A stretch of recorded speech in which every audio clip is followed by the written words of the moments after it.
Good morning, everyone. This is Teresa again from South Dakota Urban Indian Health. I hope that you're all doing well today. I'm going to adjust this camera a little bit. Today, I am going to read you the book of Tasunka, a Lakota horse legend. And this book is written, told and illustrated by Donald F. Montileaux. Lakota translation by Agnes Gay. Okay, so here we go. Tasunka.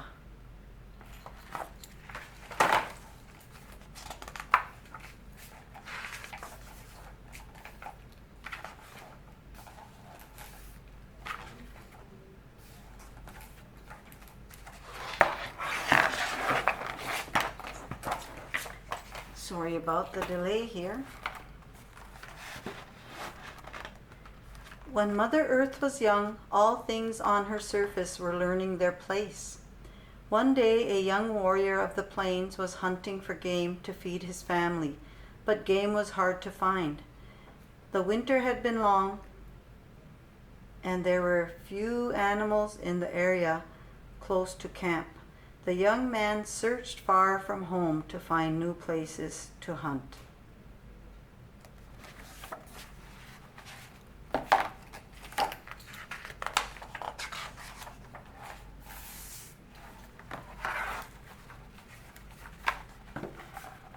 He came to a stream in a wooded area and knelt down to quench his thirst.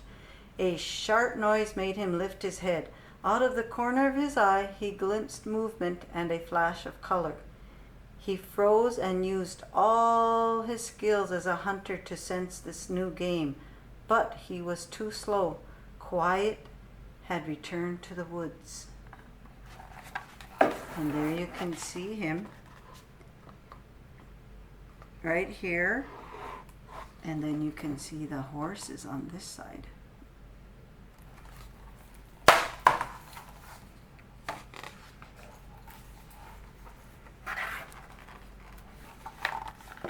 The hunter walked toward the place where he had seen something move and found tracks in the earth. They were unlike any he knew.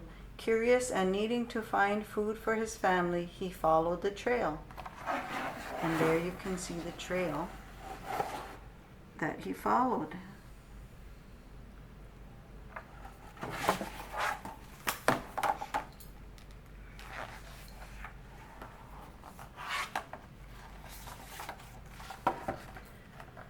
For days he tracked the unseen animal, if animal it even was. About ready to give up, he felt the ground rumble.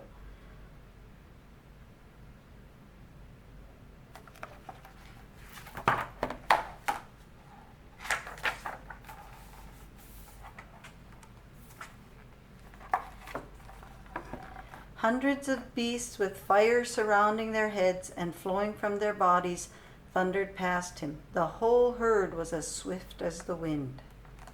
And you can see the whole herd running. Beautiful.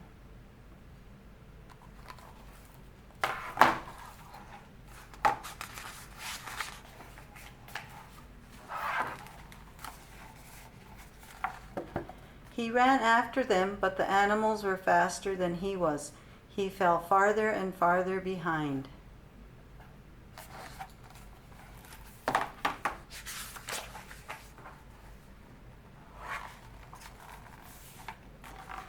As he cleared the top of a ridge, he suddenly dropped flat onto the ground. The herd had stopped to drink from a stream just ahead of him. All the beasts shimmered in the sun in colors he had never seen before. Red, blue, yellow, and green flowed from their necks and tails. And you could see them drinking down there.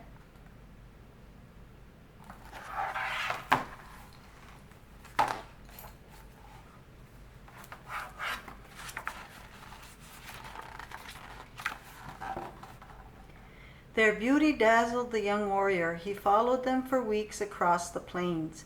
He learned their movements and habits. He wanted to catch one so that he could travel as fast as the wind.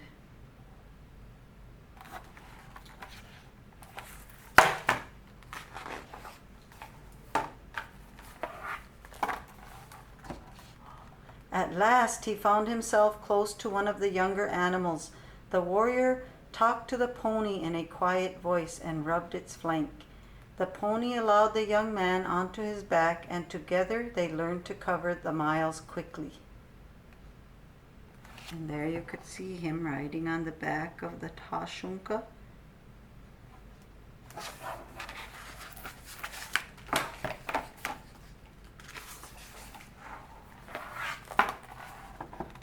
The young man trained other horses until one day he noticed that the sun's heat was weaker and the nights were becoming cold.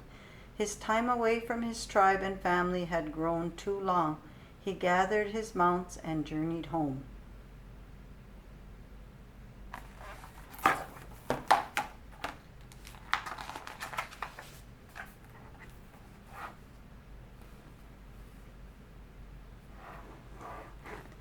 See if I can read it this way. He whooped as he got close to his camp, and family members ran from the teepees to greet him. They stopped in fear as they saw his new companions. Young and old watched with wide eyes and fearful murmurs as the warrior rode into camp with his small herd of colored ponies. You could see him coming into camp with his ponies.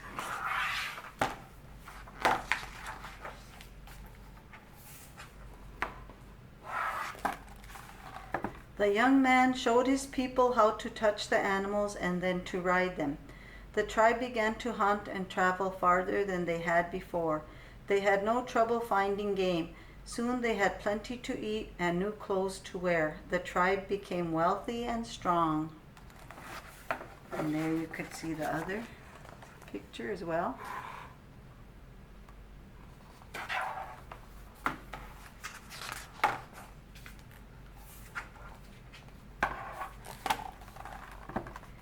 They took pride in their newfound strength. They started pushing other tribes out of their path. They claimed lands that before had been used by everyone. All who stood in their way were driven out.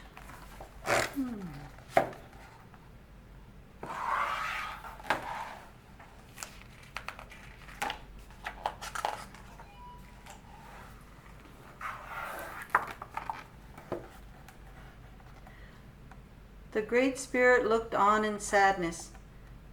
Tasunka, the horse, had been his gift to all the people. Instead, one tribe was abusing the gift. They were growing wealthy while others were going hungry. So the Great Spirit took the gift away. Uh-oh.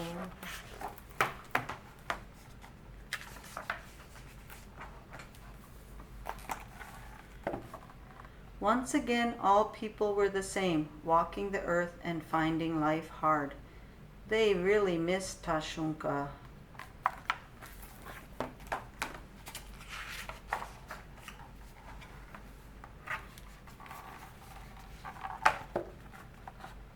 Many centuries passed. The elders told the story of Tasunka to the children of the tribe. As they grew up, they remembered the gift of the Great Spirit, but they also knew that the horse had been taken away because they had used it to hurt others. And there you can see the elders talking.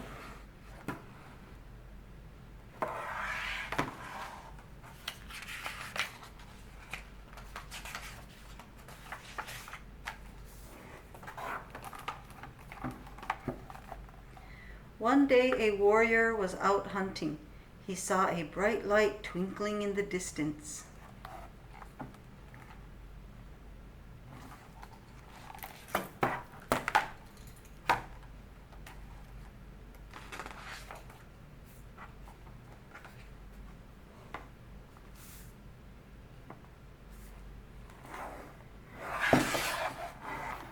He worked his way closer and discovered a strange man riding an animal he had never seen before. The warrior remembered the stories of his elders and knew that the animal must be Tasunka, the horse. And there he is creeping up on the strange man and the animals.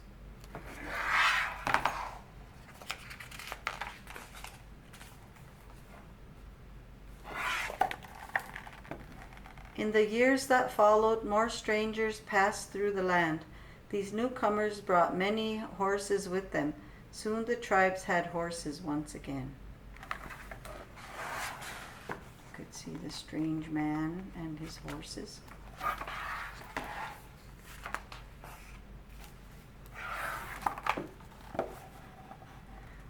The return of Tasunka to the plains people was the Great Spirit's way of forgiveness. The people of the plains became wealthy as the horse re-entered their camps, and great horsemen rode the plains once again. You can see them riding.